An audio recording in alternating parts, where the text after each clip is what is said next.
my hand out and ask for something free. I got pride I could roll up for miles in front of me.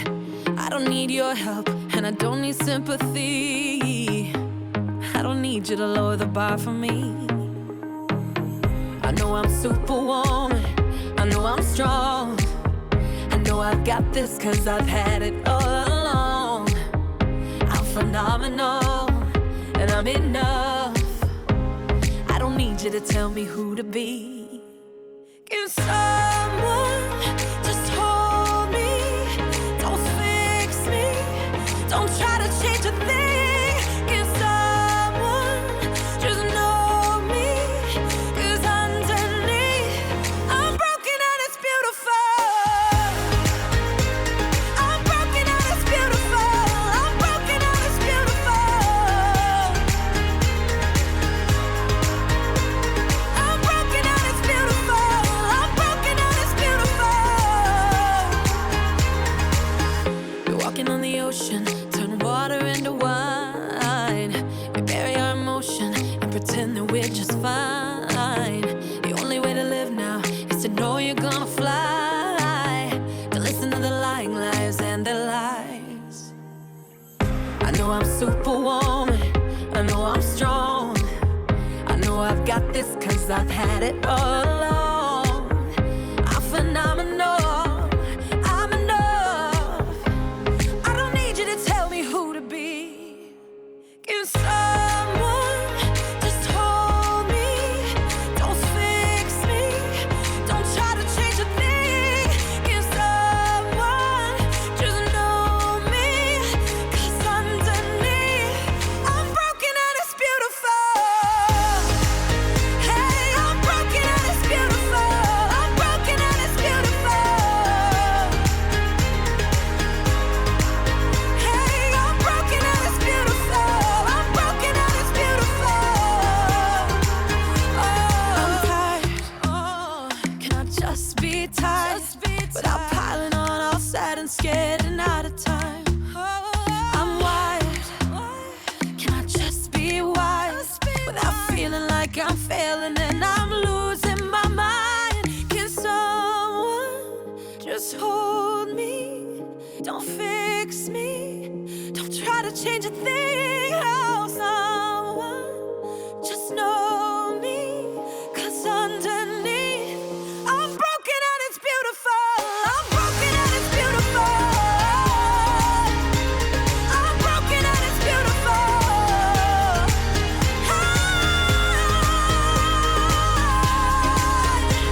I'm broken and it's beautiful. It's beautiful. It's beautiful. It's beautiful. I'm broken and it's beautiful.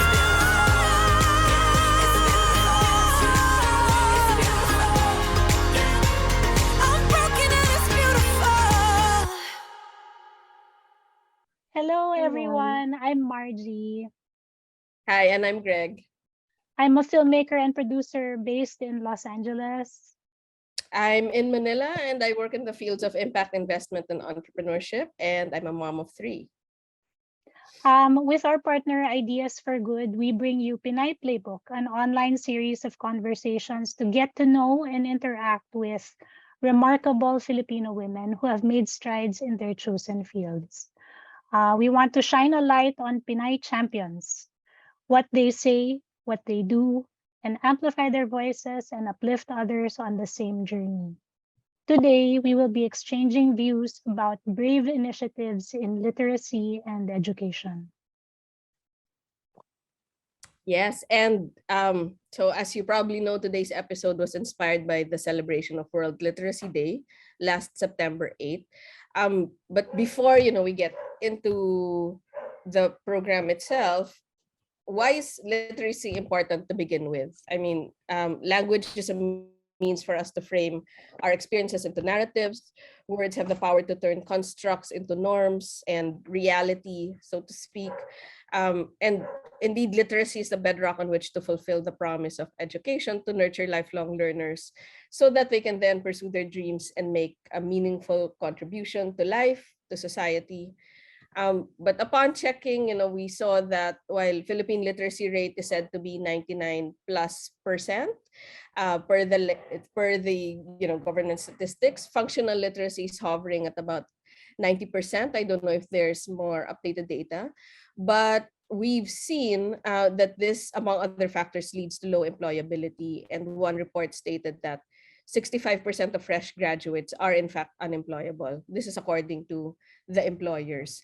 And data from the World Bank shows that the Philippines' learning adjusted years of school will be pushed back further due to the pandemic. And so effectively, while Philippine basic education system offers 12 years of instruction, Filipino students show proficiency equivalent to only around 6 years spent in school.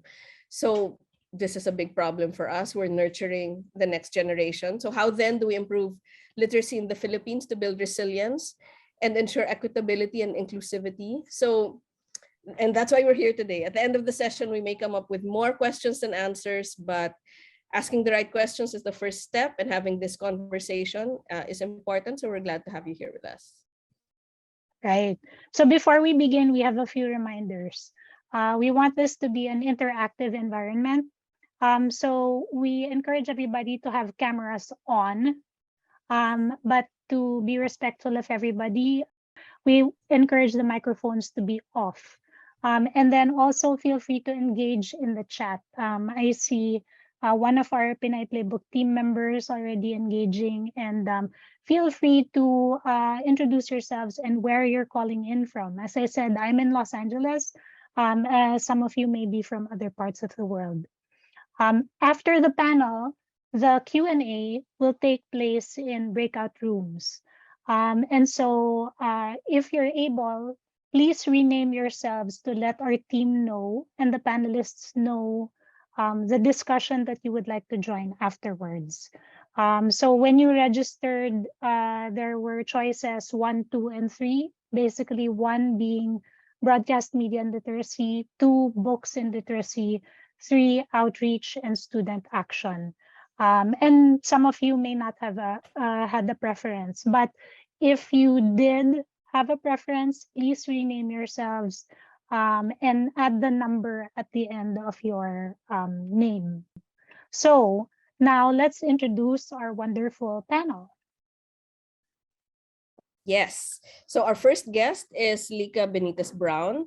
In 1983, after pursuing studies and work in New York City, she returned to the Philippines to become the executive director of Sesame, the first Asian co-production of Sesame Street, with the Children's Television Workshop. And the show evolved into Baitbot, the award-winning children's educational TV program.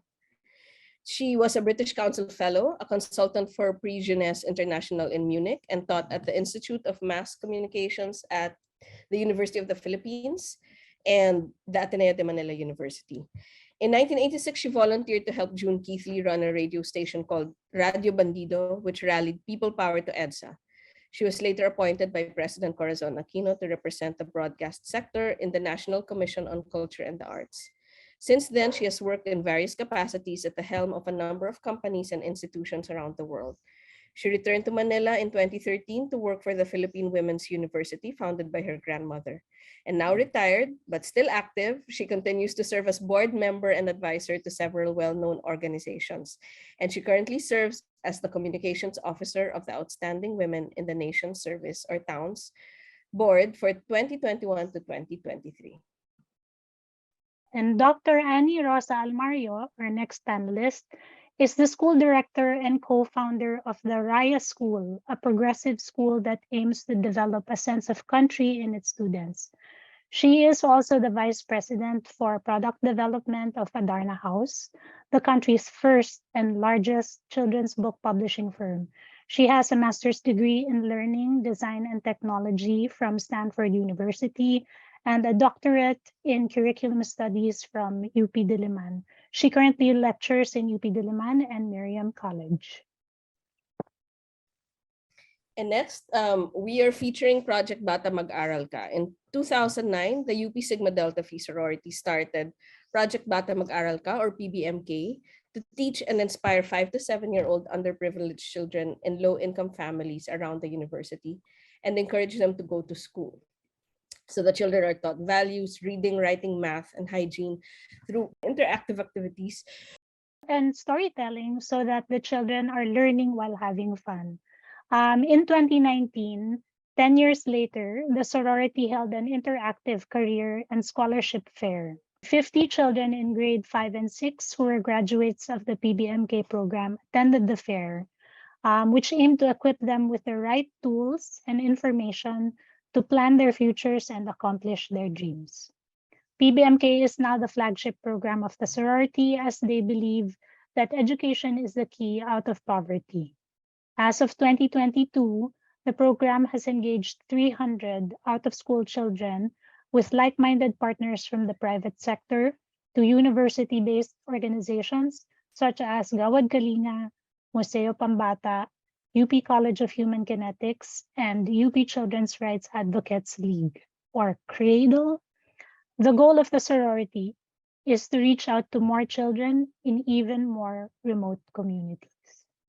Fraulein Olavario, who pioneered the PBMK in 2009 during her term as Grand Archon or head of the UP Sigma Delta Phi. Denise Tirthdas was one of the PBMK community heads in 2014 and co-headed the first PBMK Career and Scholarship Fair in 2019. Jamay Caccam, one of the community teachers during the launch of the PBMK in 2009, during her term as Grand Archon in 2021, in light of the COVID-19 pandemic, the sorority raised donations to purchase learning kits and care packages for children in 30 families from the PBMK communities in lieu of the regular PBMK. So yeah, welcome to all of you. Thank you for joining us for Pinay Playbook. Welcome, welcome. Okay, so I think this is a great photo op. Mag-photo op muna tayo, if you don't mind. So let us, for anybody on the team, let's please take a picture. Ready? 1, 2, 3. Okay, I got one. Okay, cool. So now I'm sure we're all excited to hear what our guests have to share. So first up, si Tita Lyca. Thank you. Take it away, Tita Lyca. Thanks, Margie. Good morning, everyone. Salamat sa mga organizers nito dahil tinutulungan ninyo kaming alalahanin yung mga ginawa namin about such an important thing as literacy. When I was asked ano yung importante tungkol sa literacy sa pag-iisip ko, I think literacy is a survival skill. Okay, it's a life skill na yung kung hindi ka literate, at alam nating marami sa mga kababayan natin hindi pa rin literate, you're really left at the lower end of the spectrum. So what all of you are doing to help increase the literacy rates in the Philippines is really admirable. But let me tell you about my experiences in Baitbot. Kasi baka may makuha kayong ideas, gamitin ninyo, please. Okay? You know, dun sa hindi nakakaalam, Baitbot was a children's educational program that we started in the Philippines in the 1980s as an offshoot of Sesame. Kalye Sesame pa yon. Kasi the Philippine government at that time wanted a co-production with Children's Television Workshop of New York, the original makers of Sesame Street, and they wanted to do it in the Philippines. So I was asked by CTW, I was then working in New York, I was asked by CTW to come back to the Philippines to head the project. And after only 1 year, we had the EDSA revolution. And so the Philippine government was not able to continue the co-production, but CTW allowed us to evolve into a completely Philippine-produced production. Yung Sesame, 50% non-American-produced, 50% Philippine-produced. Yung Baitbot, 100% Philippine-produced, 100% kami rin ang naghanap ng funding. So those of you who are involved in good ideas for children or educational television, you will understand what an uphill battle that is.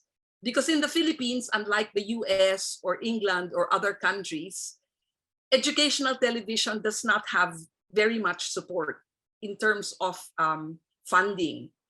So yun ang dapat maintindihan ng mga tao pag tinatanong nila, bakit wala nang Batibot? Kasi walang funding. Ang mag-produce for broadcast, mahal. Maski hindi broadcast, mag-produce in general. I'm sure Annie and those of you who are involved in trying to do anything for a broad audience will appreciate the fact that funding is crucial to doing anything. Of course, good ideas are always a good place to start.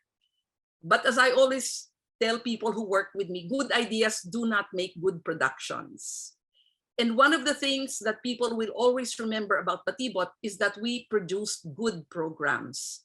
And the reason for that is Batibot learned from Sesame Street about how to produce content out of research. So Sesame Street was the first program ever in the United States that produced content based on a clearly stated curriculum with clearly stated measurable goals. Anong ibig sabihin nun? In reality, every Batibot program, every Batibot segment is based on a curriculum goal. So, ang dami-daming mga producers na, wow, ang ganda ng mga idea nila. Pero, they start with creating the program rather than thinking about what the program wants to achieve or what the segment wants to achieve. But Batibot was totally different because before we even began, we consulted with a wide field of experts from various fields, including the father of Annie, about what the curriculum should be. So every show, we would assign a curriculum goal to every segment. So madali lang sabihin yun, but actually it took a whole village to implement that. A whole research team. Ako yung referee between research and production. Kasi syempre, if you're in production, you don't want to say na ang creativity mo is based on a curriculum goal na halos hindi mo maintindihan eh. Kailangan i-explain sa'yo yung curriculum goal. And the reason for this is because when you produce a program or any project for children, you have to be very clear sino ang target audience ninyo. Hindi pwedeng shotgun. Hindi pwedeng, I want it to appeal to everyone. That's lazy. That's lazy production. But Batibot was very clearly aimed to children aged 2 to 7, which is called in Dr. Jean Piaget's theory of childhood development, which is getting boring, but that's what I mean about ang base ng Batibot was really research. Ages 2 to 7 is called the pre-operational stage. And that's when children think symbolically. Okay? Nagde-develop pa lang sila ng how to use words and pictures to represent objects. Egocentric pa rin yung view nila, which means they view everything from themselves. Hindi pa sila yung able to see it from other people's shoes. And they're getting better at language and thinking, but they still think in concrete terms. Ang example nito na laging binibigay is, if you present a child in that age with 2 pieces of clay, yung isa naka-flatten, yung isa nakabilog, ang titignan ng bata, ang mas malaki doon, yung naka-flatten. Hindi pa yung, although the 2 pieces of clay might be exactly the same weight, the same size, kasi in their minds, very concrete pa yung pagtingin nila. So, knowing all of this about your target audience helped us plan what we would produce in terms of content. Okay, so when people say, bakit hindi niyo ulitin ang Batibot? Ang sagot ko, kasi iba na yung terms of reference ng audience natin ngayon. Yung terms of reference namin 40 years ago was based on research on what children of that target age group understood, what was the best way to communicate with them, and all of that. Ngayon, iba na, napaka-visually sophisticated na ng mga bata ngayon. They've been exposed to various devices, various forms of information, hindi lang TV, hindi lang radio. So, kung gagawa kayo ng programa ngayon, kailangan kilalanin ninyo ano yung target audience ninyo. And that's where you begin. Kasi ang ginawa lang naman namin, ginamit namin ang television for education. Okay? Madaling sabihin yon pero mahirap gawin.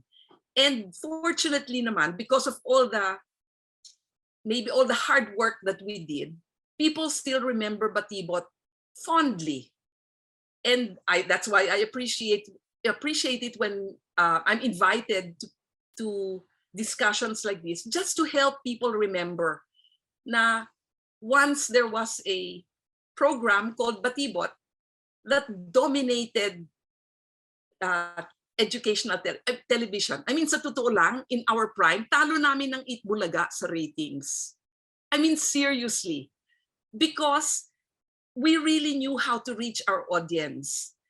And ang lagi kong naaalala na ibinigay sa akin ng research team na talagang nakapagpataba ng puso after we sent them out in one focus group research. Kasi nagpo-focus group kami with our different target audiences.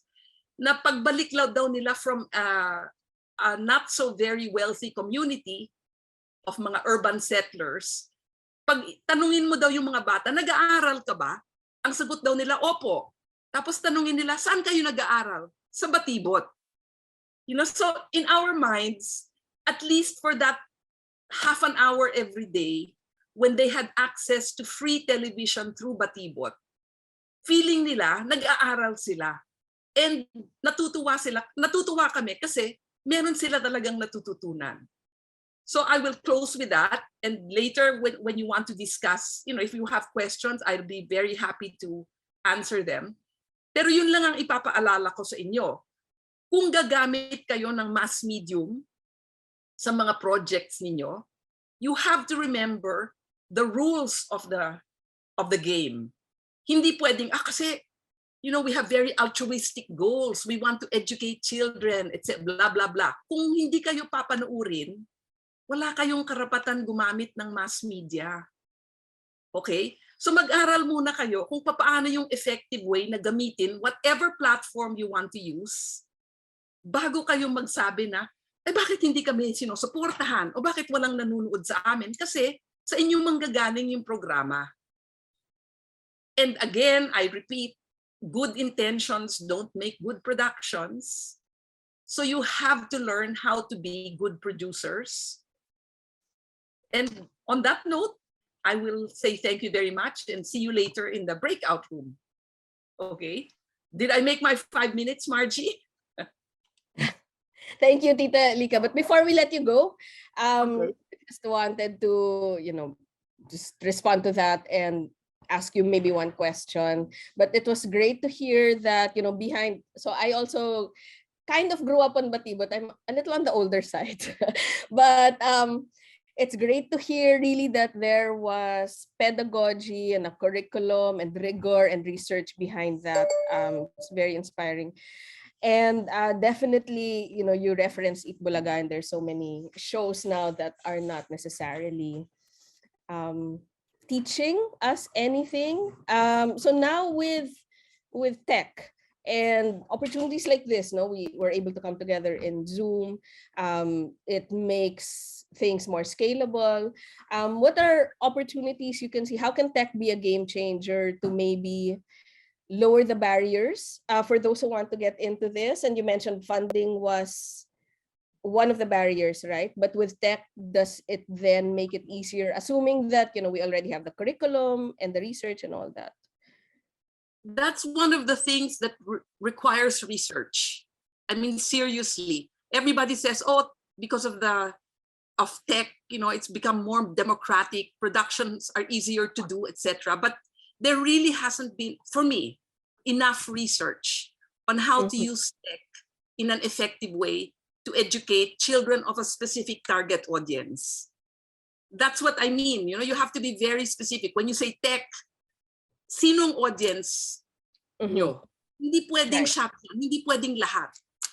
So I would say, in fact, this is why I have turned down many offers since I came back to the Philippines. I've been offered so many opportunities to reboot Baitbot, but it's all just giving airtime. And I was telling them, unless you put money into research and development, again, the same way that we did when we did Baitbot first time around, nag-aaksaya lang tayo ng panahon. Okay, so when you say, how do we use tech? I don't have the answers. That's something that requires research today in the Philippines with the Philippine target audience. Absolutely. Great. Yeah, definitely. So there's an opportunity, but we need to study that further and research. And yeah, thank you. Thank you for that. And we'll see you later in the breakout. Oh no, we have a roundtable discussion before we go to breakout room. But for now, up next is Teacher Annie. Hello. I'm so happy to be with you this morning. Happy to be coming after Lyca.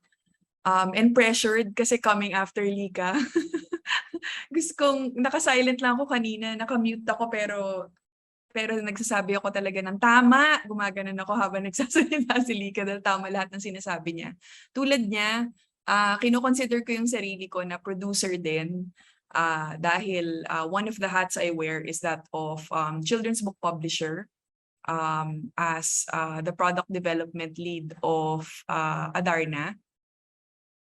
So nakaka-relate ako ng sobra-sobra sa sinasabi ni Lyca na na kailangan mag-research, kailangan kilala mo kung para kanino ka nagpa-publish. Sa totoo lang, I don't know if Lyca will agree, pero minsan hindi naman yung bata yung namimili ng show at ng libro. Minsan yung magulang nila, minsan yung teacher nila. Kaya kailangan nakaka-cater ka not only to the young audience but also to their caregivers. Nung inimbitahan ako for this morning's conversation, ang sabi ni Margie ay tungkol sa literacy. At napaisip ako na in our more than 40 years of existence sa Adarna, talagang seryoso kami tungkol sa paggamit ng libro namin para sa pagtuturo ng literacy. Kanina nabanggit yung literacy rate natin at proud na proud tayo sa literacy rate natin. Pero recently din ay hindi tayo masyadong proud na lumabas sa isang World Bank study na 90% ang learning poverty ng mga bata sa Pilipinas. So ibig sabihin nun ay 90% of our third graders don't read at the reading level, and that's very sad, and that's really the result. It was really aggravated. The learning poverty was aggravated by COVID. Okay, by not being in school for most of our kids were not in school for the last 2 years. So ngayon na nararamdaman ko yung urgency talaga ng problema na ang daming local governments, ang daming NGOs na tumatawag sa amin para tanungin kung anong materials yung meron kami for literacy and numeracy learning just to play catch up. And I think that in the coming years, siguro the next 3 to 5 years, talagang catch up ang gagawin ng Philippine education dahil dun sa mga bad effects ng pandemic. Okay, may pandemic pa nga di ba? So ito ay isang slide na nagpapakita ng pag sinabing literacy, parang naiisip ko yung big books namin. Okay, big books are named big books because they are big. Ginagamit sila sa classrooms for sharing stories, for storytelling. Naglabas din kami ng board books kasi na-realize namin na wala sa Pilipinas noong time na yon, wala pa talagang board books for kids who are 0 to 3 kung saan dapat nagpupunla ng literacy. Pero yung gusto ko talagang i-share sa inyo this morning ay yung na-realize din namin sa Adarna siguro after after some decades of existence, now we really have to go beyond the textbook definition of literacy and really go into these other kinds or aspects of literacy. And these are cultural literacy, which is according to E.D. Hirsch, the body of shared symbols within our nation. So ano yung mga sinishare natin na icons, na words, na people, na lahat sila iba yung ibig sabihin sa atin. For example, a cultural, siya talaga naisip ko na si Manny Pacquiao. Pag sinabi mong Pacquiao, meron tayo, di ba? Yan, si Margie napatawa siya kasi may iba, meron kang image na hindi yan mafe-feel ng isang Aleman, hindi mafe-feel ng isang Amerikano, di ba? Kasi shared natin yan bilang mga Pilipino. Yung idea ng favorite example ko ng cultural literacy, yung tabo. Wala yung meaning sa ibang tao, pero tayo, lahat ng bahay namin may tabo, no? For essential yan sa life namin.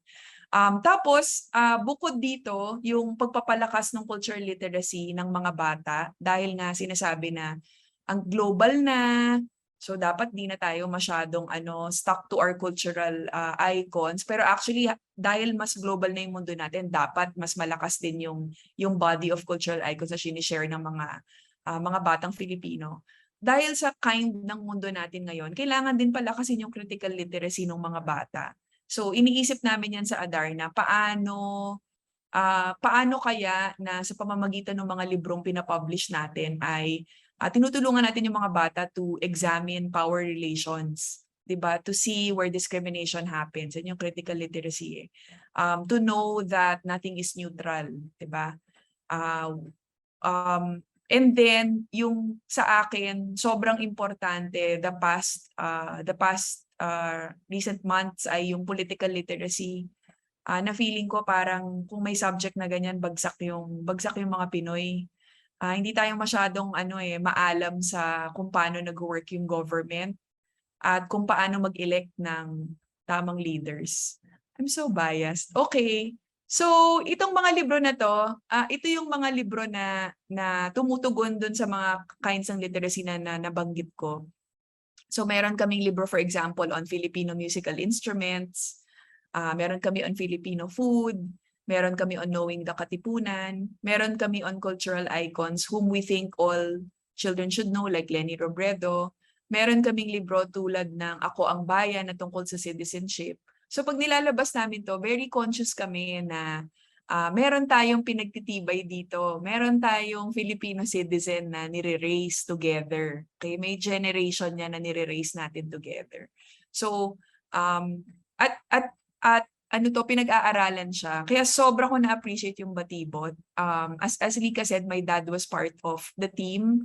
At pag kinakwento niya yon, grabe yung research and effort that they put in it. At dapat lang, kasi dinideserve yun ng batang Pinoy, di ba? Na pinag-iisipan yung kinokonsume niya. Yan. Kaya din palagi ko hirap na hirap din yung mga tao na, Diyos ko, ang daming forgettable and forgotten efforts na sundan yung Baitbot. Pero kulang kasi sa sa understanding talaga. Yan. Okay, recently, dahil sa efforts na ganito, I think dahil sa efforts na ganito na red tag yung Adarna, and these are all the books that make up our Never Again bundle. And kasama to dun sa efforts natin na paigtingin yung literacy in capital letters ng Pinoy, 'di ba, ng batang Pinoy na kahit hindi mo na naaalala o hindi mo alam na nangyari yung events, for example, ng martial law, ipagpapatuloy namin yung pag-publish nito para hindi ka mangmang tungkol dun sa mga bagay na yun, di ba? Pwede mo silang basahin. Yung parents who feel that their kids need to know about these things, meron silang tools to help them tell these stories. And then in 2005, we decided to build a school that would be the Lab School of Adarna. But also, I really felt strongly about developing this sense of country sa mga bata. Parang bakit nga? Why do we keep electing the same dynastic, 'di ba, leaders? Bakit bakit ang dami pa ding mahihirap, bakit ang dami pa ring problema ng bayan. So feeling namin, baka dapat literally parang pumasok na talaga sa educational system.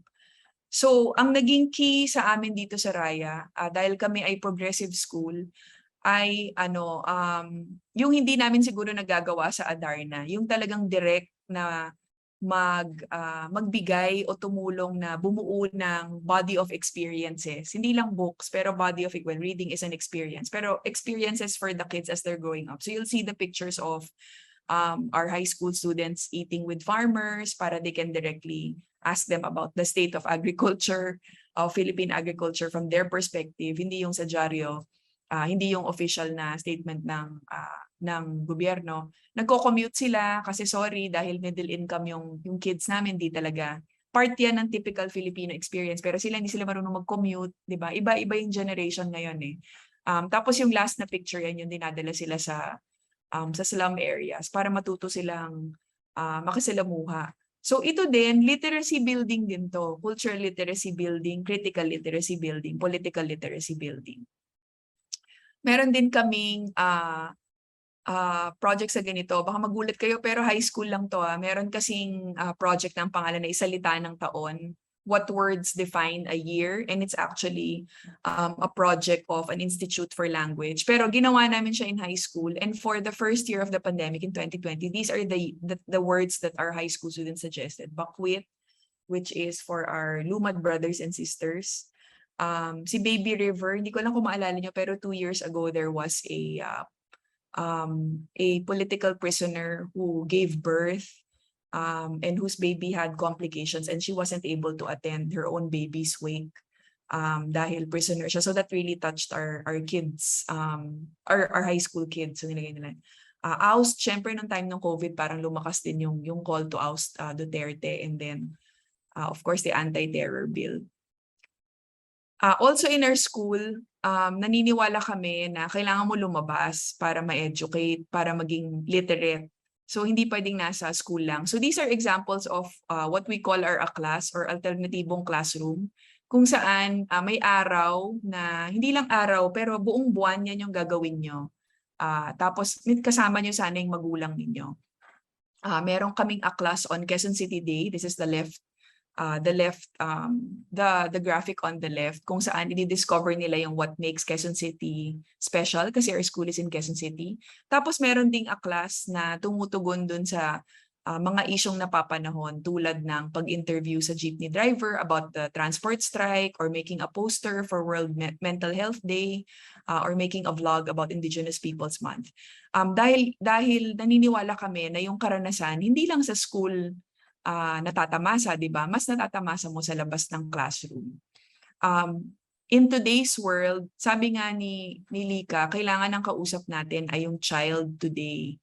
At yung child today bombarded ng kung ano-ano sa SOCMED. At kumukuha din sila ng balita at ng mga katotohanan sa SOCMED. So we really have to arm them with skills to be critical. So ito yung parang hindi ko to gawa lang to ng teacher namin sa Araling Panlipunan. Lagi niyang sinasabi, when you encounter a new story, ask these four questions. Who wrote the story? Who benefits from the story? Who is missing from the story? And did you get all sides of the story? And when you go through this parang simple critical thinking steps, mag-iiba yung tingin mo, baka magsaliksik ka pa tungkol dun sa narinig mo, or magtatanong ka sa mga taong mas alam yung kwento sa'yo. Pero at least na-encourage namin yung mga bata to be more critical. Okay, many people think our school is too political, and that Adarna sometimes is too political, but we always say that political is good, di ba? Wag lang partisan, di ba? Because for us, yung definition namin ng political is to be able to participate in discourse about our country and to be genuinely engaged and concerned about how current leadership and government affairs affect ordinary people. We want our kids to be, parang di na yata uso yung term, but woke. We want them to be woke.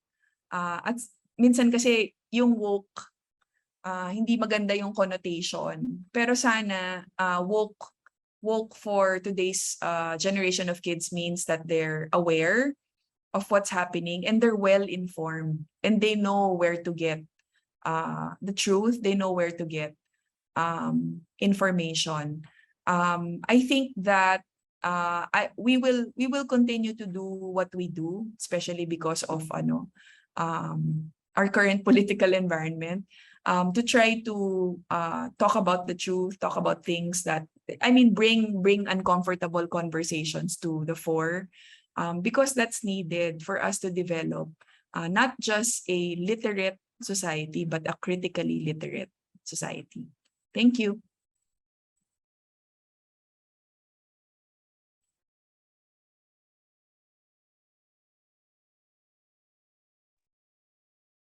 And I will pin at the CHINGBEE.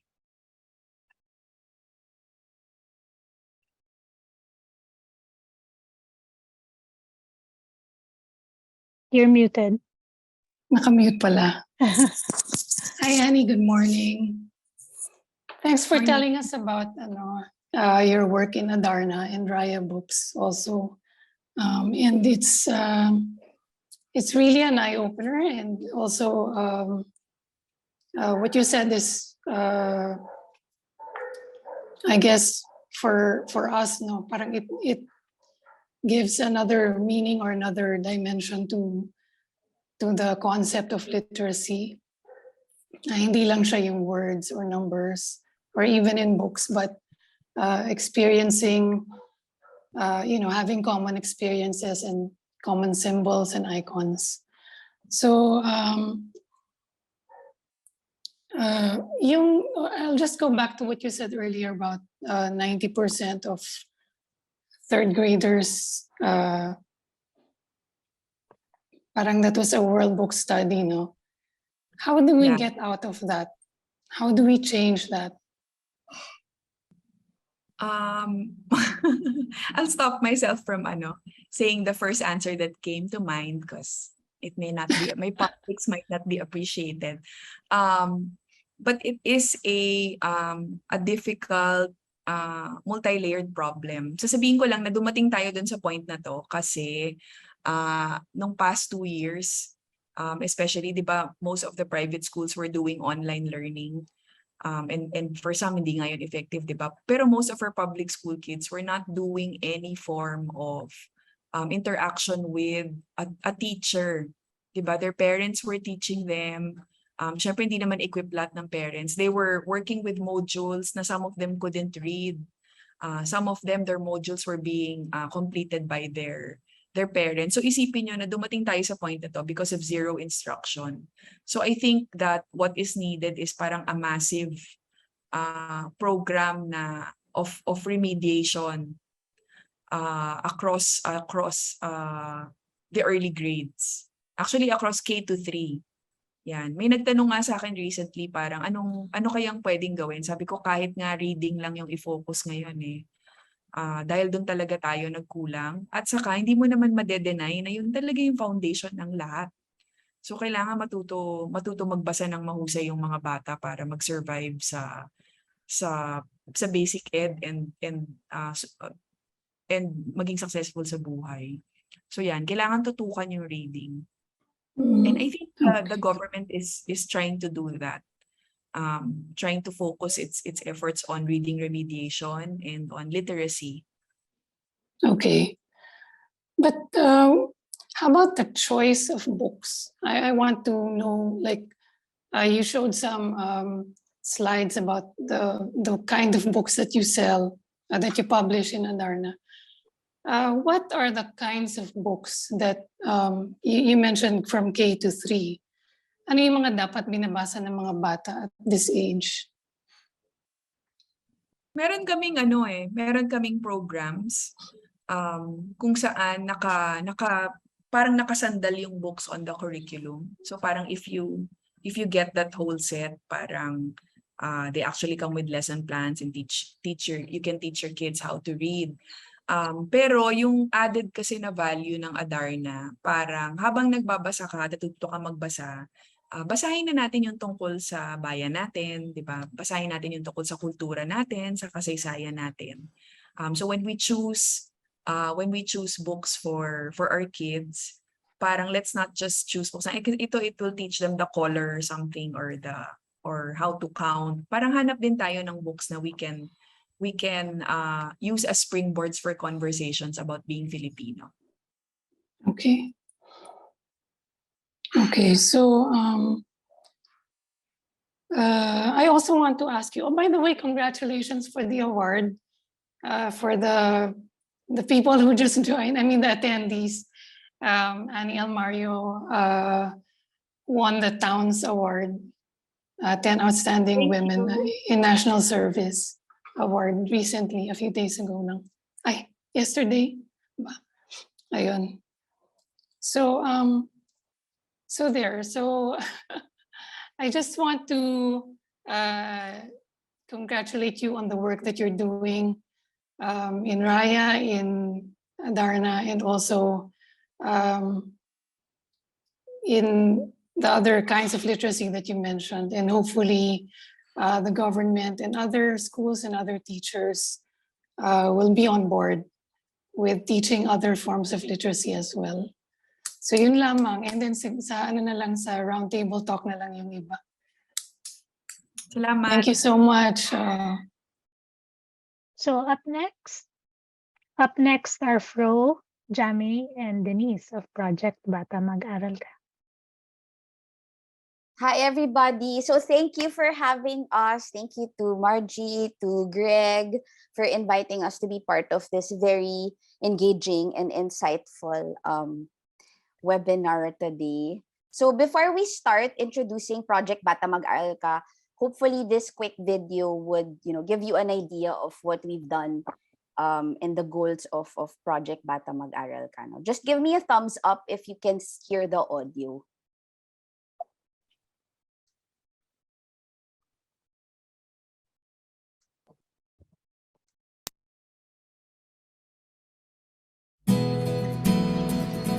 Gusto ko maging piloto. Gusto ko po maging doktor.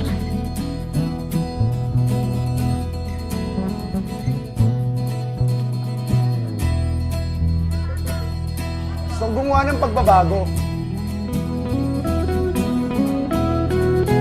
Gusto kong matupad ang mga pangarap nila.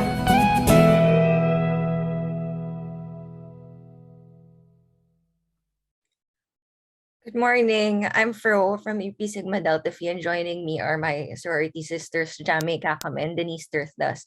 We started Project Bata Mag-aral Ka in 2009 to teach and inspire kids to want to go to school.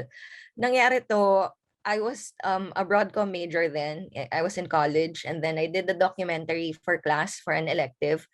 And then nag-interview ako ng mga magulang sa isang community sa Quezon City that was in Metro Vargas. So tinatanong ko kung nag-aaral ba yung mga anak nila. So while I was prepared to hear answers like hindi because we cannot afford, I was surprised to hear some parents say na hindi kasi ayaw nila mag-aaral. So that was surprising for me kasi parang bakit yung bata yung masusunod? Bakit? And then so digging deeper, the parents would tell me that bukod sa ayaw ng mga anak, pag tinignan mo rin yung parents, for example, single dad, security guard, he would work double shift. So paano niya, kumbaga busy rin si tatay para matutukan yung anak, para maingganyo pumunta sa school. And we felt that it was a problem because kagaya nga nung sinabi kanina ni Tita Lyca, that literacy is a survival skill. So anong mangyayari sa mga batang to kung hindi sila nag-aaral, 'di ba? How can they survive the world? So hindi naman kami as a sorority, as an organization, hindi naman kami educational institution. Hindi naman din kami basta-basta pwede magturo sa mga bata without research or without backing kung anong ituturo namin. And we also keeping in mind also the limited manpower and the limited funding. Maliit na grupo lang kami. So what can we do? We chose to zoom into addressing, building the children's desire to go to school, na maengganyo silang mag-aral. And Jamay will explain how the PBMK evolved. its initial execution, 4 Saturdays, we teach kids from 5 to 7 years old na underprivileged. We started in one community that was in Metro Vargas, sa Quezon City. Jamay will talk about how it evolved to having more communities from to 3 to 5, and yung paano nagkaroon din ng career fair. Pero and also she will also talk about how the project Bata Mag-aral Ka is not just for the kids. It is also as much as for the parents of these kids na ini-inspire ng PBMK at pinopromote yung value of education. Jamay. Thank you, Fro. Sige. Siguro to support what the story or the journey of PBMK or Project Bata Mag-aral Ka would be, we'll just show you quick pictures of how it transformed from 2009 to 2021. Yan. So, that's me. It's a privilege and honor to be called teacher kasi hindi po talaga ako background on any education training. But through PBMK, we were motivated to really get the training, kahit po research of how to talk to the kids. Literally, like kaya po ako nakaupo dyan sa photo na yan because one of the FLCD major students, they trained us na when you're talking to the kids, you don't, in terms of eye level, hindi pwedeng mas mataas ka sa kanila. You have to kneel or kailangan mag-eye level kayo para mas engaging for the kids. Yung mga ganong things na eye-opener for me as a broadcom major. Sobrang totally out of my scope yung teaching kids. So this is PBMK back in 2009 when we launched it through our anniversary, the organization's anniversary. So yan, we started with one community, that's Metro Vargas. Why Metro Vargas? It's near the UP Diliman campus. So when we were conceptualizing the program, we thought, let's help first the immediate community. Sino ba yung, like what Fro said, no? Ano ba yung kailangan? Ano yung problem that we can help solve? And that's what we saw in assessing the community in Metro Vargas.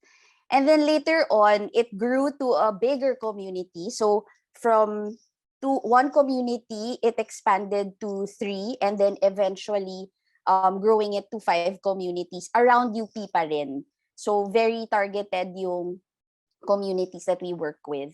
And then same with the manpower, dumami din yung volunteers namin. And honest to goodness, sobra kaming na-overwhelmed dun sa support ng UP community na imagine if we didn't start that vision.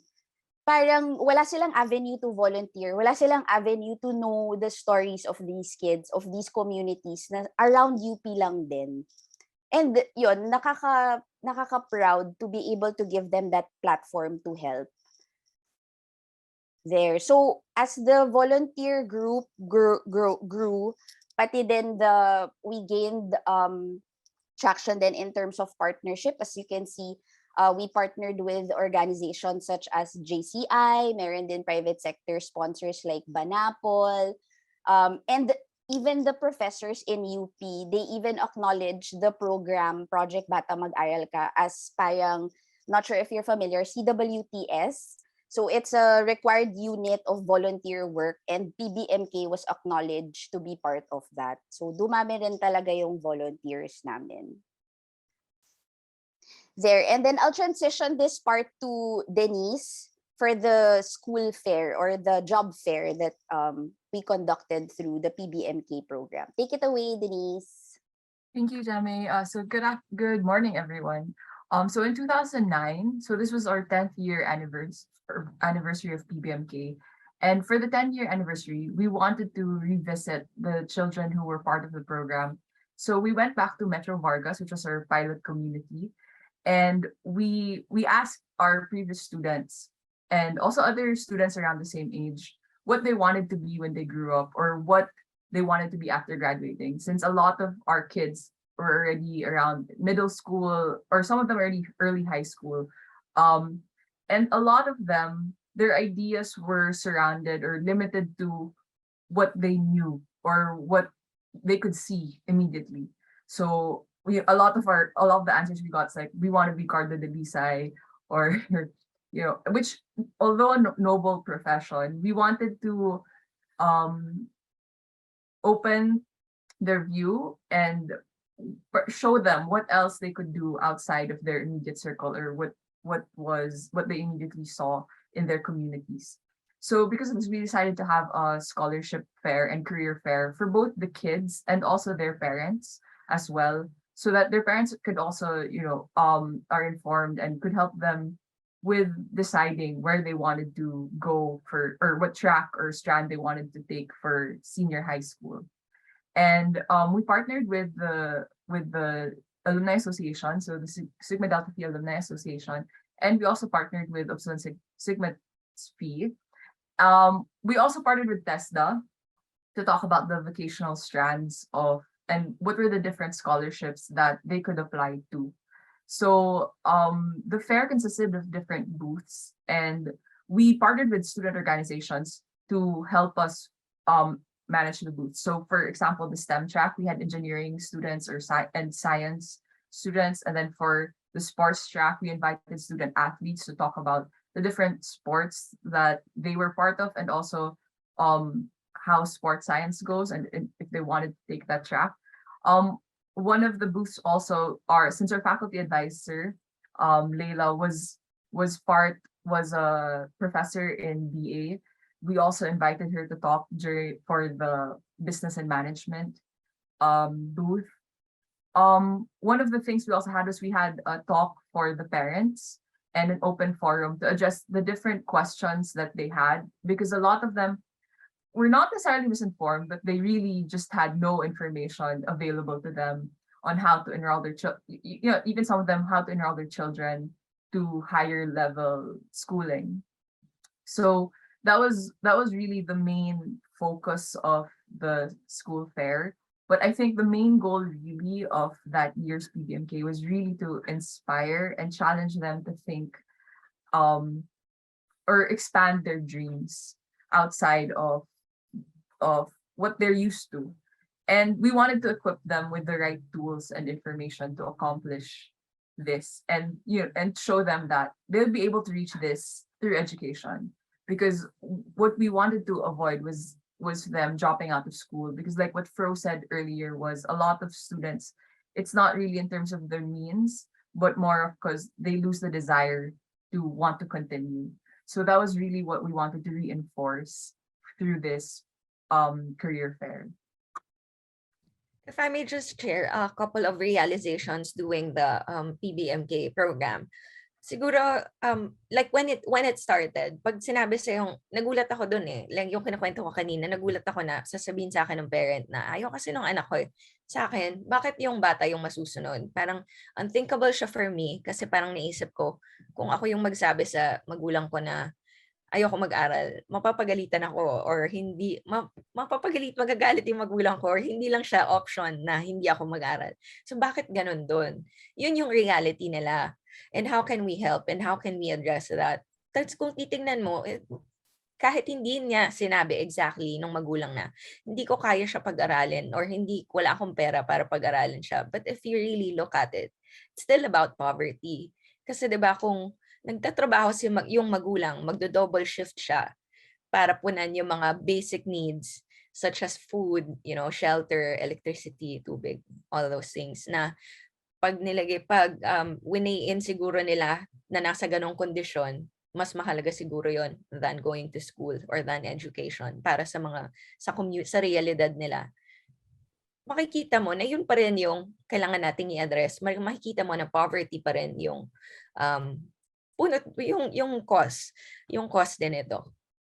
And nakita din namin na kailangan din i-educate yung parents. May instance na the parents were also provided with guidance on how to obtain a birth certificate. It was identified as one of the barriers to education, kasi required, 'di ba, para mag-enroll sa public school yung birth certificate. So yung ibang mga bata, wala silang mga birth certificate. So ang alternative, nagpa-notarize ng birth certificate, kaso hindi rin alam ng parents kung anong ilalagay. So We sought the guidance of DepEd for the format, what to write, and then provided the templates for the parents na kailangan nila yung i-fill in the blanks. So nag-explain din yung DepEd representative sa kanila how to do it. And actually, in the course of conducting the PBMK, we were also trying to involve the parents. Jamay, can you tell them about the involvement of the parents? Yes. Tipong as a community teacher, we give them homeworks to see, from the assessment pa lang, asking the dynamics of the family, sinong nagtuturo sa'yo kapag ng homeworks mo, sinong nagtumutulong sa homework, sa mga school, kanino ka nagtatanong. That's part of the assessment that we did, choosing kids from the communities. Up to every weekend that we are with them, teaching them, we give them homework to encourage that bond and that communication between the parents, the guardian, teaching the kids. Because again, sabi nga ni Tita Lyca kanina, no, it takes a village to raise to raise a kid. So ganon, we try to, through our activities, we try to engage them not just in the classroom or in the barangay halls where we do the PBMK every weekend. We give them homework so that parents can work with them through the achieving that reading, writing, subtraction, yan. And sorry, just to finish off, from the career fair, since the pandemic happened, we couldn't do the face-to-face or in-person PBMK. So what we did was try to raise funds for the families that we are supporting. So through the help of and support of our partners, we were able to raise funds to help provide learning kits and food and care packages for their families as well. There. So that's PBMK. Thank you so much for your attention. So yeah, congratulations. It's really been a huge feat, I think, to build an outreach program from the ground up, especially for students who probably didn't have the background that you felt that you needed, but you had the desire. And I think that's a huge thing for everybody. I know Tita Lyca said kanina na parang the intention is there, but also if you put that intention towards having a design or a plan, that's good, and that works leaps and bounds. So I want to ask, like, how have you adapted the design of PBMK through the years, like just like big markers? How did you see it develop? I'll take this one. Being in the grassroots kasi, parang sobrang grassroots niya na we felt like we were part of the community na what their realities are, major consideration yun for us. Like as a group, gusto namin yung, you know how we learn in a private education, no, yung sobrang customized for the students. Dito din kinailangan namin gawin yun as guiding principle, knowing who the target audience, who is the community that we're trying to help. Hindi pwedeng gusto namin mag-field trip tayo kasi 'di ba in grade school or prep nag-field trip tayo in our own schools. Here we couldn't force that. Parang hindi siya pwedeng rainbows and butterflies. We had to understand what their day-to-day life was like. Like, kakain ba sila? Paggising sa umaga, may breakfast ba sila? To even before they go to school? Yung mga ganon. So as simple as that was our guiding principle in making the curriculum and evolving it to where it is now. Again, it's studying what is the reality of these communities. Wala yung parents nila nawalan ng trabaho during pandemic. They don't know where to get their next paycheck or their next meal. So what do we do? What's their immediate need? And instead of focusing on just the kids, let's help the family first. Kasi mas malaking problema yun eh, na iisipin pa ba ng parents, pag-aaralin ko ba yung anak ko if he can't or she can't even put food on the table. So it was really the reality of the communities that we were trying to help as guiding principle. If you have anything to add, Fro and Denise. If I may add lang, no, yung curriculum namin, we try to revamp it as we go along. As we went along the PBMK program, we tried to combine progressive and traditional learning. May point din na we tried to revamp it with the aim of preparing the children for re-entry to grade 1. So before this, we would experiment on curriculum iterations per year, and then we started to codify the themes, the lessons, and the pre and post-project evaluations to deliver a PBMK manual para madaling ma-replicate, madali ma-replicate for us and the partners that we have. Because remember, naging CWTS class din to. In honor din to ng CHK, College of Human Kinetics, as a CWTS class, and we will have all these volunteers. So paano namin sila mamamanage and how do we improve ourselves in the program? Yan. Denise, do you want to add? Kung wala, okay lang. No. I actually had another question. So because two of you or are all of you broadcasting majors? Me Two and of you Jam. are. So so knowing the power of mass media and also being on the side of hands-on teaching, hands-on addressing the problem of literacy, do you think that one could be more effective than the other?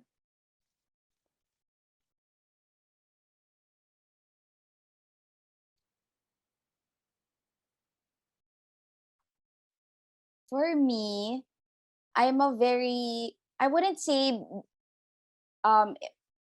one is more effective, because for me, parang they should support each other. Iba pa rin kasi yung may human touch, may human connection ka, face to face, you know, you show very genuine and very energetic. For me, yung magkaharap kayo nagtuturo, nakita mo yung reaction ng bata. In mass media or tech, I would say, parang feeling ko, I believe it should support. It's a good tool to support what you're trying to share to the world. But it's not, I wouldn't choose one or the other. Feeling ko dapat they work hand in hand together. I think with that, baka may response rin si Tita Lyca to that. Let's bring up Greg and Tita Lyca. Annie had to go because she has a graduate class. So we'll proceed with our roundtable discussion. Let's have Greg and Tita Lyca. So while we're pulling them up, just wanted to remind everybody to rename themselves, if you know how, with number 1, number 1 and then your name if you want to join the breakout room that's talking about broadcasting or mass media and literacy, and number 2 if you want to join the breakout room that talks about outreach and student action. So does anyone want to ask a question to follow up on Tita Lyca or PBMK? Unang-una May I share? Congratulate ko yung mga PBMK. Ang galing nyo. Ang galing nyo kasi nagsimula tayo sa mass media na ginawa ng Baitbot, di ba? Broadcasting. Tapos binigyan tayo ng context ni Annie. Tapos kayo yung talagang sumisid kayo sa sa communities. Kaya congratulations. Nakakatuwa yung ginawa ninyo. Thank you, Tita Lyca. Inspired by Baitbot. Mutual Admiration Society tayo. Baka ma-turn off naman yung ibang mga nanonood. Hindi namin plinano ito. Si Margie lang ang nagsama-sama sa amin.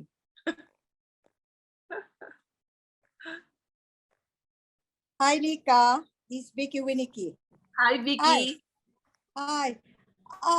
Wow, I love what I'm hearing. Kaya lang, nagtataka ako, itong Bata Mag-aral Ka, ang ganda-ganda ng ginagawa ninyo. Parang hindi ko na mabasa ito rin sa Sigma Delta Phi alumni group thread. So, I have no idea. Alam mo, pareho tayo ng ginagawa. And I have a wide reach. And I am, I'm so into education too.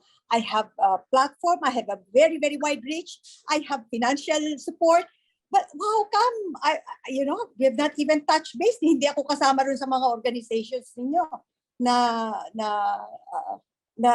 nakapartner. Baka we can work together. Yes, we would love that. Medyo na-stall lang po ng medyo na-stall po ng pandemic kasi like even online learning, yung online classes, pati yung Project Bata Mag-aral Ka, the execution of it was medyo a challenge for us kasi we couldn't, kami, of course, tuloy-tuloy. Actually, tumuloy kami miski nung pandemic at saka meron kaming base. I've set up libraries in many areas. I have siguro yung platform ko for pati yung sinasabi niyo food on the table, livelihood, kasama lahat yan doon sa plataforma. Pero pinupush ko talaga yung Karunungan Center, yung library and literacy. And so maybe we can work together, maybe expand it or learn from each other. At tuwan-tuwa rin ako rin na natutuhan ko dito kay Lyca na yung effect ng research. Maganda yun ha, hindi ko alam yon. Yung mga pre-operational stage, how to use pictures, yung mga ganon. So baka pwede nating ma-integrate lahat yung mga yon and do a better job of teaching these young kids to read and to help education. Yun lang po. Thank you. Jamay has a question. To Vicky's point, actually, Vicky, we worked with Project Ahon, and the things that we've learned with syempre with SDPAA, the things that we've learned and practiced through PBMK, we've applied to the Project Ahon. So thank you for inviting us to be part of Project Ahon. And definitely, we would like to work with you again in a more focus towards the communities of Project Bata Mag-aral Ka. That's all. Thank you. Ang UP Los Baños naka-link up dun sa Los Baños sa barangay natin. At ganun din, meron din kaming tinayong Karunungan Center, fully involved ang LGU. That's going to be magandang i-flow out din yung ginagawa ninyo dun sa area na yun. Easy dahil yung plataforma nandun na.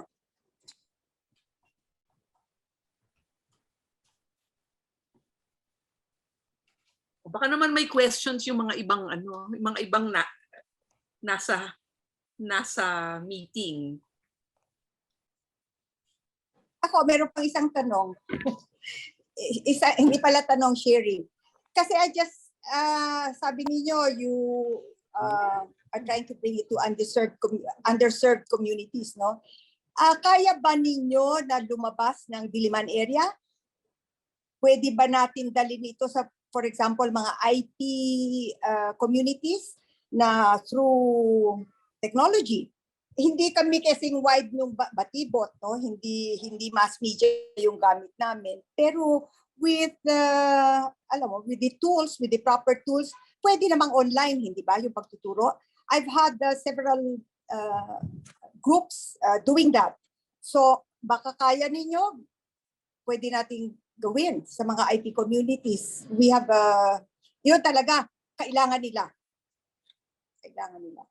At saka pala, meron pa akong isa bago ko makalimutan. Ang hirap pumasok sa mga community pagka pinasukan mo ng political. Yung sinabi ni Almario, ang ganda-ganda nung yung ginagawa nila, nakafocus sa cultural literacy, critical literacy. Sana lang yung political literacy, palitan mo na lang ng governance. Para hindi kagad-kagad naka-question mark yung binababaan mo. Just a little sharing. I think for others, Ms. Vicky, it's called naman voter literacy. But, in the broader spectrum, parang maganda nga yung governance literacy overall. No? And I think all of the books. Sorry, no, Go ahead. No, I was I said I was bought. just saying all of the speakers. We're crossing Sige, go ahead.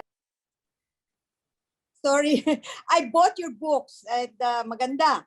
Pero alam mo, the Karunungan Center is now kalat. Ang dami-daming humihingi ng mga areas, no? We're working on about 100 Karunungan centers all over Mimaropa and Calabar zone. And I have a whole warehouse of donated books from abroad and from here. So baka also Adarna can, I bought your books, but I have not received any donation of books from you. Meron ako from Rebooked Hong Kong, meron Batubalani has given, and some others.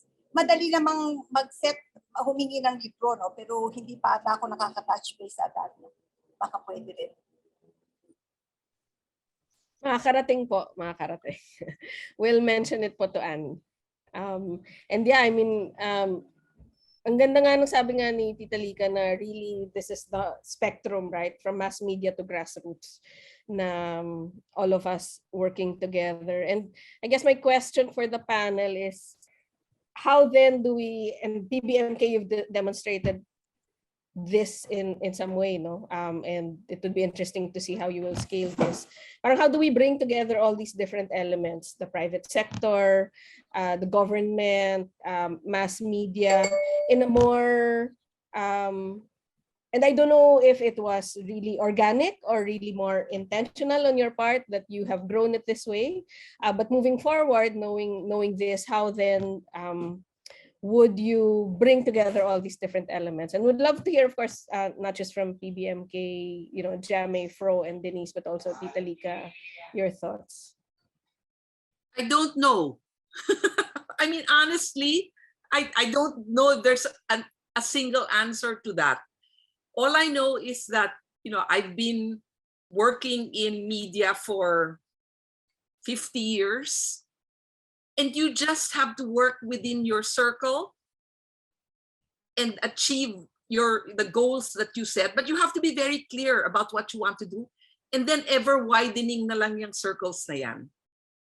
Kasi really, when you try to change the world, ang hirap eh. Ang hirap, mafo-frustrate lang kayo. Try and change your immediate circles and then just hope na may ripple effect. Kasi kung hindi, you'll just be forever frustrated na hindi nyo ma-achieve yung mga goals niyo. Achievable naman eh. I mean, when we started Baitbot, hindi naman namin alam magiging kami, iconic. Di ba? Gusto lang namin matuwa yung mga bata for 30 minutes every day na mapuprove naman namin na may tinuturo yung 30 minutes namin. Ganun lang. Pero hindi pwedeng, kailangan panuurin kami kasi maganda yung aming goal eh. Maganda yung aming intention. Hindi ganun eh. No, so what I'm saying is when you're effective, be honest. Be authentic. Na yung ginagawa ninyo talagang para dun sa target audience ninyo, hindi para sa papel ninyo or reputation ninyo or hindi. You really have to work within your circle and be true to your target, your goals. The agenda is really solving the problem. Yeah, and there's no one answer. Sa akin, walang simple solution. So we just have to keep doing what we can within our areas of influence, but do it well. Do it as well as you can. Hindi yung pasensya na, I hate that word. Pag uwi ko sa Pilipinas, talagang nafi-freak out ako. Maski saan ako mag-turn, pasensya na. Ganyan talaga. Bawal yan sa atin. Di ba? Sa Baitbot, hindi uubra yung pasensya na. It's either you do it well or you do not go on the air. Walang pasensya na. And that's also something we can teach the kids, di po ba? I mean, to expand also this whole about literacy. There's also financial literacy. There's also all these 21st century skills. Na self-awareness, leadership, grit, etc. All these words, no. So yeah, I definitely agree with that. Anyone else want to weigh in? And then we'll go to Abby. I think she had her hand raised kanina pa. I think she has a question. But before that, I don't know, Jamay, Fro, or Denise? For PBMK, it it was really, there was a clear vision of what we wanted to do. It's to help our immediate community through teaching them what we know, what we get from UP, studying in UP. And that's what we wanted to share. It doesn't matter if it's a one community, and it didn't even cross our mind that it will grow to like umabot siya ng Gawad Kalinga partnership level. Like, when it was so clear the why, what we wanted to do, what the goal was, partners were reaching out to us like Nat Geo, Gawad Kalinga, JCI. They were the ones who were like, we want to be part of this. We believe in what you do. Tapos doon na lang kami parang, okay, so we are doing something good because people are acknowledging it. They want to be part of it. Even the professors, even the FLCD community, they were acknowledging that the program was doing a good job. So it started with a clear vision that let's help through what we get. Let's teach kids what we get from UP, the quality of education we get from UP, share it. We're excellent in doing events. Oh, let's share it. Ganyan. So parang it started from that, a clear vision, a clear goal of what we wanted to do to help. It doesn't matter if ilan yung batang sasali or ilang kids yung sasali. It started with the why. That's for PBMK. That was the effective part of the program. Great, thanks for sharing. I think between that and what Tita Lyca said, those are already high-level bullet points on our to-do list, right? Start with a clear why, know the problem that you're trying to solve, and then do very well in, within your circle of influence and, within what you can do. Because sometimes, we can get bogged down by, we need to scale, we need to do this, we need to do that. But, if we start with authenticity and sincerity, then hopefully others will see that and then it grows on its own. So yeah, those are great insights. Can I call on Abigail? Did you have a question or comment? Hi everyone. Yeah, go It's ahead. 28. I'm an educator from the University of Batangas here in Lipa City. And I brought my students here. I asked Margie if I can bring them in. They are MMA students, but I teach them production and writing. And I am always proud of my Baitbot days. I'm a big fan of Baitbot. So when I saw this in Facebook, sabi ko, guys, attend tayo. Kasi this is a program that hindi nyo na naabot. No, it's only us who grew up with Baitbot, and we learned a lot from it. Really, I learned a lot from Baitbot, and I teach them production and writing. So what I have now are kids who have bright ideas and great skills, no? And si Fraulein said, their education was stalled because of the pandemic. So we were forced in the University of Batangas. We are now doing, right now we have hyper blended classes. So it's like we have face-to-face for production classes, for major classes. And if it doesn't need any person-to-person or face-to-face interaction, we do online classes. So I asked them to attend this webinar. So sabi ko, if anybody can record, please record, or maybe we can ask for a recording so we can share it with the others. I have about 80 students this semester. However, they have classes pala. So siguro a few of them lamang po ang nandito. And these are fourth-year students. They are actually doing their thesis right now. One of the groups, they are doing a thesis, making a coloring book for children ages from K to 3, I think, yung target po nila. And what they want to teach the kids are core values of the university. That's love of wisdom, faith in God, and service to fellow men. So si PBMK, sabi ko, ang galing ng ginawa nila. Kasi my goal naman in my class is to help these kids, not so young kids, na to at least parang i-ano natin yung work ethic. So what I do in my class, I invite professionals to attend our class, share experiences, some tips, most especially in writing, in production, in broadcasting, para somebody could guide them. Kasi baka nagkaroon tayo ng gap from the Baitbot days, no, to the to yung mga graduates natin.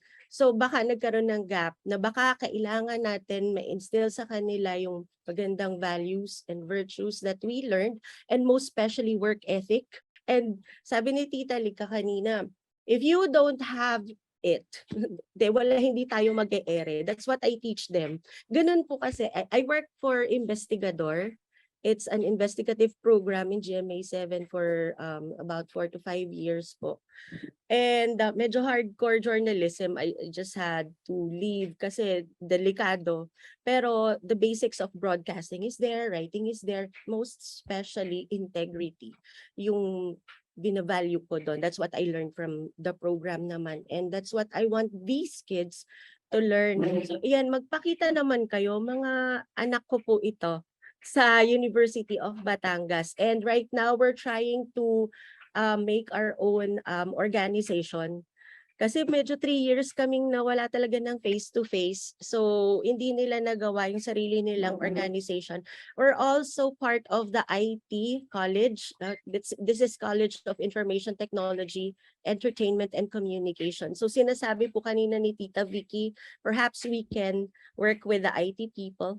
So, maybe we can partner or do collab work with some of you, most especially with PBMK, because this is a good project for us. Ito pong mga kids na kasama natin. Yes po, Tita Lyca. Abigail, congratulations and hello to your students. Bago ko lang makalimutan, okay? You mentioned that you have a coloring book project. A thesis po ng mga bata, nasabi ko, oh, you have to attend. It's a must that you attend. Kasi kailangan natin gawin yung research and some consultations with educational, with consultants na nasa field na. Oh, isang tip lang, and I hope you don't, wag mong mamasamain. Opo. Do not do a coloring book. I mean, okay, guys. Claim, kanila po kasi itong idea.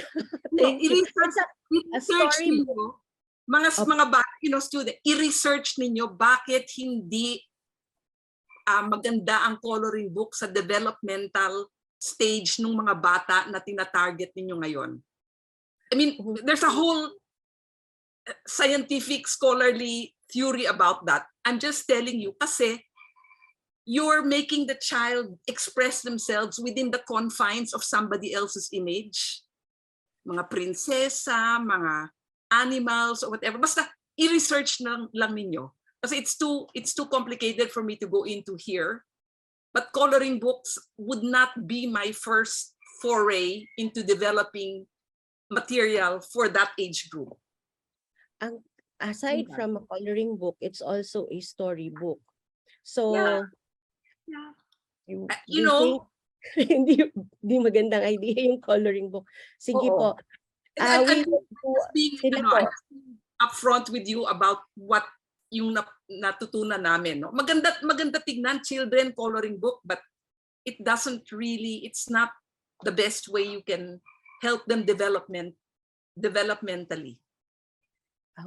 Clint, are you here? Sila po kasi yung may thesis, my students. So I will add that to my comments. Pag sila sa akin, nag-consult, they are 4th-year MMA students po. So we'll do our research. I will help them. And perhaps we can ask if we can get you as one of their consultants for this thesis.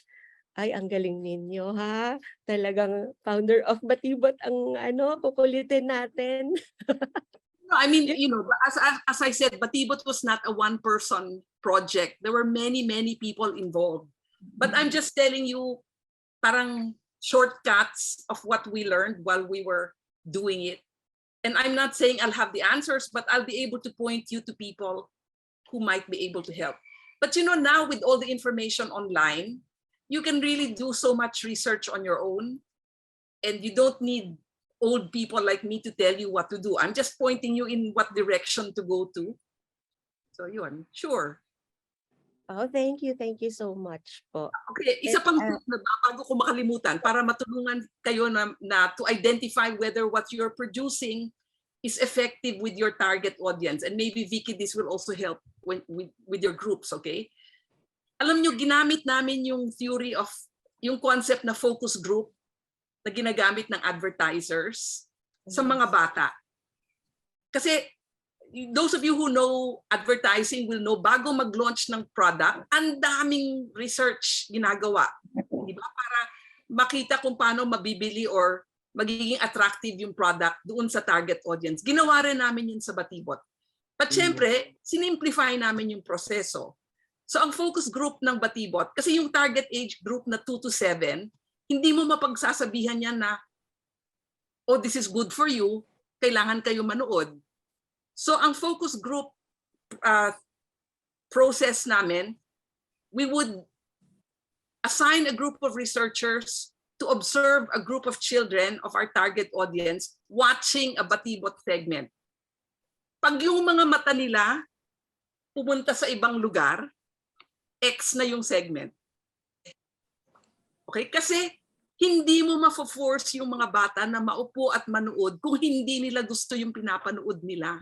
Wala pa silang nakakahiya naman sa mga gumawa nito, or ang mahal naman ng ginastos nito, o ang ganda naman ng color nito. Wala. To them, it's very simple. So panoorin ninyo yung target audience ninyo while you are showing them what you have produced.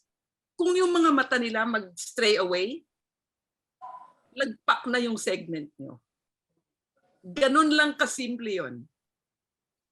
And I do not care how well the producers or the researchers tell me, but you know, the goal of that segment was this. Our curriculum objective was this. We produced this much. Hindi umubra sa target audience, it's out. Di ba? I mean, that's what I mean about doing the best within what you are doing. Don't fool yourselves. Kasi you can fool yourself na, ay, pasensya na, or I don't want to hurt the feeling of the writer. I don't want to hurt the feeling of the researcher who came up with this. No such thing. You are only considering your target audience when you are producing materials that are effective. You know, Filipinos kasi napaka-ano natin mabait. You know, we're always conscious about how the other person will feel, or how they will react to this. When you want to be effective, forget about that and just concentrate on your target audience. And noted yan. Talaga, tama yan, Lyca. Alam mo, kaya nga ine-emphasize dun sa mga ng National Commission of Indigenous People, no? Alam mo yung mga IP, ibang mundo yan eh. So hindi mo pwedeng kung ano yung nandito sa atin, yun ang ibababa mo kagad. Kailangan very sensitive ka to their tradition, to their, in many things. Dynamics ng lugar. So maganda. Tapos po, Abigail, let's strengthen our link up. I sit in NEDA with the Batangas State University. I'm a private sector representative, and your president always attends our meeting. You're part of it, the NEDA Calabar Zone, hindi ba? So alika, palakasin natin. Alam mo, ang maganda pa sa amin, meron kaming scholarship funds. So pag may nakita tayo yung mga batang tinuturuan natin na may posibilidad na tumaas pa ang kanilang education level, we can come in. So we would love that po. We're just University offering a of platform Batangas para yung... Pardon? University of Batangas po. There's another school kasi that's ang name niya is Batangas State University. Ours is Batangas State University. Private. Opo, si Dr. Nani PEREZ ang aming president. we have two big campuses, one in Batangas City and another one here in Lipa City. So we have in Batangas, meron kami doon na preschool up to college and even up to the College of Law. Dito po sa Lipa, we have junior high school to the College of Law then and graduate studies. Private school ka? Yes po, this is a private institution. And gusto din po, I think, I'd be able to, dito sa organization that we're trying to put up in our college for the program MMA, Multimedia Arts, maybe that's one of the project that we will be starting up with. Kasi we do community service. We have a lot of scholars in, I forgot the barangay, but working with the International Bazaar Foundation, mga asawa ng mga ambassadors yan, at saka ang Carmelite Sisters in Lipa. And we have scholars. I don't know how many scholars we have. Marami ha. Baka some of them are enrolled in your school. I'll find out. I'll do That's with you po. Yeah, it's so exciting to see these, parang collaborations coming together. As we said, we did want to shine a light on the remarkable work that all of you are doing. And so I'm glad this is happening. In the interest of time though, yeah, maybe you can take, the rest of the permission to speak. offline. Singit lang. Yes. Speaking of collaboration, the picture with the PBMK in engineering, sana ituloy nila ng sisters, ng residents to, and more than anything, the batch 87 will still want to help out, because my batchmates helped out that particular year, and personally, I really enjoyed it even with the brads who were, especially the engineering brads who were helping out the children. So please let us help you more by helping us getting into the updates kung ano yung mga latest on PBMK. We're more than willing to help the residents, and I'm speaking for my batchmates, most especially batch 87. And I guess alam naman yata ng mga residents even before, it meant a lot for me being there. So sana gawin natin ulit. That's it. Hi, Jamay. Thank you. Thank you. And for everybody attending this episode, the ones who are not members of the sorority, we refer to each other with our batches of when we joined sometimes. So we have been able to keep in touch throughout the years from Tita Lyca, from the 70s all the way down to 2000s. So let's keep talking also to our other attendees. Greg, how do you want to, should we proceed? Yes. So we want to go into breakout rooms, but I guess before and last na wala nang ibang ano. In case there are any who need to leave and not able to join the breakout rooms, can we hear quickly from Tita Lyca and PBMK team how, as we said, we want these collaborations to continue. How can the audience continue to support you and follow your work so that we can further amplify what you're doing? I'm retired, huh? You're retired? Baka you have Twitter account. Baka you have a consultation business, Char. I retired to the Philippines. Alam ninyo yan, right? I retired to the Philippines hoping to grow gracefully into old age. Apparently, it's not in my future yet because I've been busier than I've ever been. You're always welcome to contact me, and I'll share my experiences, what I know, and to whatever extent I can share, I will share. So, ganun lang. Kailangan pa ba tayo mag-breakout room o dito na lang tayo mag-usap-usap? Kasi, di ba? I mean, I don't know. Pwede naman rin. To join another? Because there are 35 participants currently on the call. We want to be mindful that everyone gets a chance to speak and ask questions. And sometimes people feel more comfortable in smaller groups. Okay. Yeah. Jamay, But we'll make forward it short out. to be respectful of your time as well. Thank you. Yes. So maybe a few ano lang on how we can, who to reach out to and how others who want to collaborate will get in touch with you. For PBMK, to find out more about PBMK and well also about us, you can visit upsigmadeltaphi.org, or you can also visit our Instagram at upsigmadeltaphi.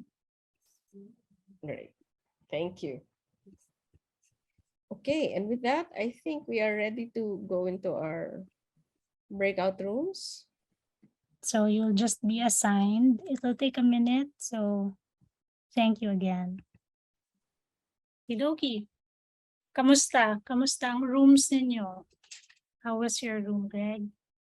Good, good. We had a good discussion. We were able to do a deeper dive into how PBMK operates, what they do before they go into a new community, and really it showed the research and rigor that goes into it and other things that we didn't get to discuss in the plenary, like hygiene. But I'll turn it over to Alyanna, who is also part of the PBMK team and who joined us, buti nakahabol siya, to give us kind of a summary and overview of what we discussed. Yes, thank you po. Hello everyone, I'm Yana. I'm from batch 2009 of UP Sigma Delta Phi, and glad that I was able to catch up. In the room po, we were looking at how can we collaborate and scale this program without losing the impact that we intend to deliver. And we just gave an overview of the phase, the diagnostic phase that we go through before entering a community. And we start by doing a community assessment po. In the community assessment, we talk to the barangay and then assess po what structures are there in the community that will help a child create an environment that is conducive for learning. And then we also do interviews po with the parents and to understand their perspectives and how they view education, how they view their children with respect to education, and the challenges that they are encountering. Kasi we do acknowledge that makakapasok na yung bata, maraming factors po na na kailangan i-consider. And then dun sa second phase po ng aming assessment for PBMK, we do diagnostic for children where we assess like nasa ang level sila ng writing, what letters to alphabet, what letters do they know, what can they pronounce, and so on. And we also interview them to understand yung perception mismo nila sa education and their experience of the educational system, so that we know how we can tweak and deliver a program that addresses the needs of the community and the needs of the children. From a few experiences po kasi that we heard, like apart from the need for to provide to provide sa family nila or support yung economic growth po, ay parang to provide extra income for their families, meron din po kasi na-experience yung children na discrimination in school that hinders them. Discrimination can come from, which we also were able to discuss, for example, hygiene. Hindi nila alam kung paano maligo or paano maglaban ng damit, for example po, or mag-toothbrush. So, pag nabubuli sila sa school, hindi na sila papasok. May iba naman pong experiences na important din po na bring up ni Tita Vicky, for example, food. Wala silang breakfast, wala silang makakain. So, hindi rin sila makakapasok. So, kasama po yun sa mga tinitake into consideration namin dun po sa program. And ito po yung nakikita naming components that make a program successful. While we do po PBMK, the Project Bata Mag-aral Ka, we have a lot of volunteers on ground who also, habang po may nagle-lecture po sa kids, may parallel interventions din po kami sa mga bahay na kinakausap po namin yung mga magulang para po intindihan din po namin yung mga bias. Kasi meron naman pong ibang magulang, yung iba po hindi nakakapasok dahil sa kahirapan, pero may iba rin naman pong parents na ang nakikita po nila na parang, wala namang alam yung anak ko, or hindi naman siya kagalingan. So ang ginagawa po namin is tinutulungan po namin, sinasamahan po namin yung mga magulang din sa journey para makita nila kung ano yung capacity ng anak nila. Kaya important po, I think na-discuss po yun ng PBMK team po, na yung structure po ng curriculum namin is blended po siyang progressive and traditional, na hindi lang namin binibilang na hindi siya by scoring na 90% ka ba, 100% ka ba. Ina-assess po namin paano po nag-evolve yung bata from day 1, day 2, day 3, day 4 by 5. And then ano yung paano po namin ito mapapakita sa magulang para ma-appreciate po ng magulang na may kayang gawin yung anak nila. Kasi yun nga po, crucial po na ma-appreciate din po ng parents na the different ways that children learn and the different potential capabilities po nila. Lalo na, for example, maybe someone excels really well in art, someone is auditory learning, kinetic learning, and so on. And we are very, so at the heart of it po, very community-driven po yung PBMK. And we also discussed po the need for addressing the basic needs of the children, including, and we had a small focus on hygiene. Part po ng curriculum is teaching them hygiene so that, because we see it as the first step po to empower them and make them feel good about themselves. Yun, so tinuturuan po namin sila paano maligo, mag-toothbrush, maano.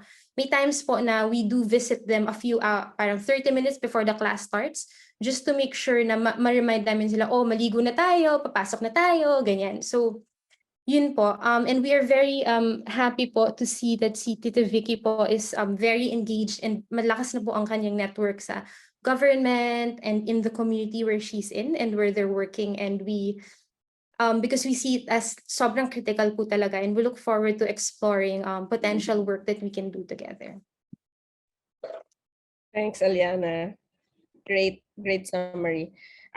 Margie, how was your breakout room? It was interesting to kind of get an interaction with two of Abby's students actually. And I wanted to ask Roman if we could invite him to share his learnings. Pero hindi pa niya ako sinasagot. Roman? Wala, hindi na siya. Umalis na siya. Yung mga bata.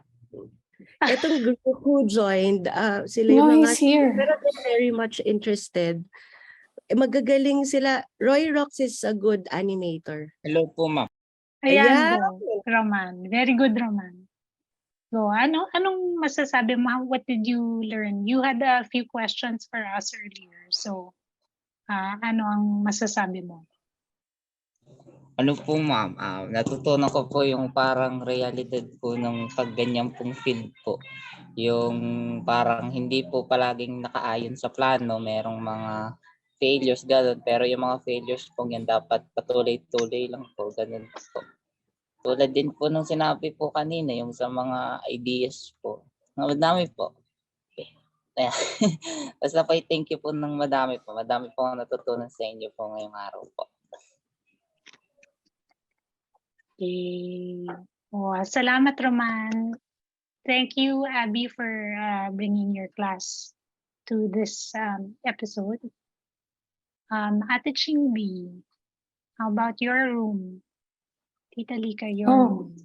Yes. So we also asked Raymond Basco and Erickson Ramos to ask questions kasi tahimik lang sila eh.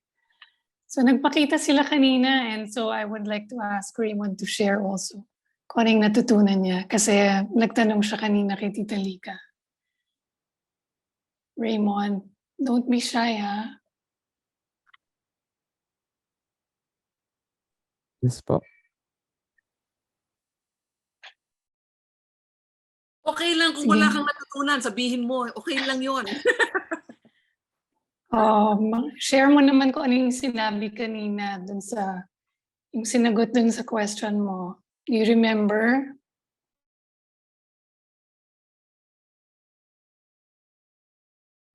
Anyway.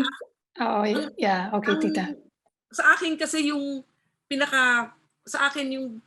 pinaka-simple lang na maintindihan ng maski sinong nagpo-produce for children is children are by nature scientists, okay? They are the ones who are experimenting all the time and they learn from their experiments. So think of them as little scientists and who are uncovering knowledge Di ba? So, wag niyong spoon feed. Kasi parang kasi when you're producing educational materials, you think, ang galing-galing nyo eh. Many of you naman really are magaling. Pero yung target audience ninyo, let them be the ones to discover the learning. You just have to do it in as entertaining a way as possible. And dapat, buo ang loob ninyo na yung tinuturo ninyo, totoo. Hindi yung katang-isip lang ninyo na naisip nyo na, oh, ito, magandang malaman ito ng mga bata. Hindi ba yung, that's what I mean by curriculum development. And you have to state and identify your objectives before you create the material, not after. Kasi ang daming magaling na, oh, may gagawin ako, tapos hahanapan ko na lang ng description kung bakit magaling yan para sa mga bata. Hindi ganun eh. Art daw kasi, art. Sure. Oh, art. Oh, di ba? State and identify your curriculum goal, your objective, and then create the message. Wow. Those are great parting words. Great way to wrap up this episode on literacy. Thank you again, Tita Lyca, Fro, Jamay, Denise, and Alyanna. Glad you were able to join. We've definitely learned a lot from each other today, but we've run out of time, and we'd like to thank everybody for coming, for joining us, spending their Saturday morning or Friday evening where I am. Greg, do you want to say any last words?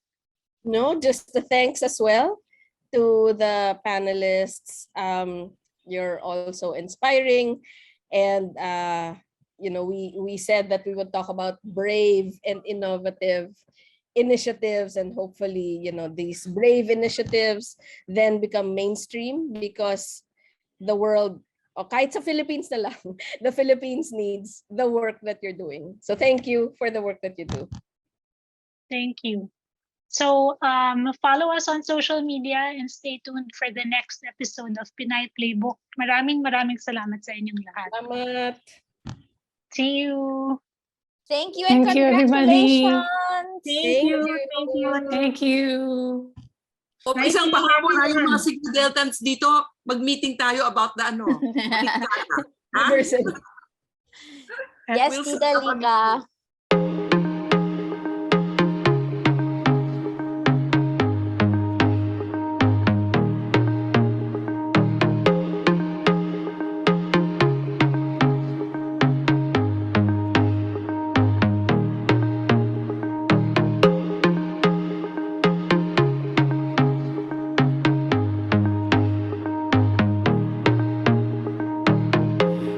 My hand out and ask for something free. I got pride I could roll up for miles in front of me. I don't need your help and I don't need sympathy. I don't need you to lower the bar for me. I know I'm superwoman, I know I'm strong, I know I've got this cause I've had it all along. I'm phenomenal and I'm enough. I don't need you to tell me who to be. Inside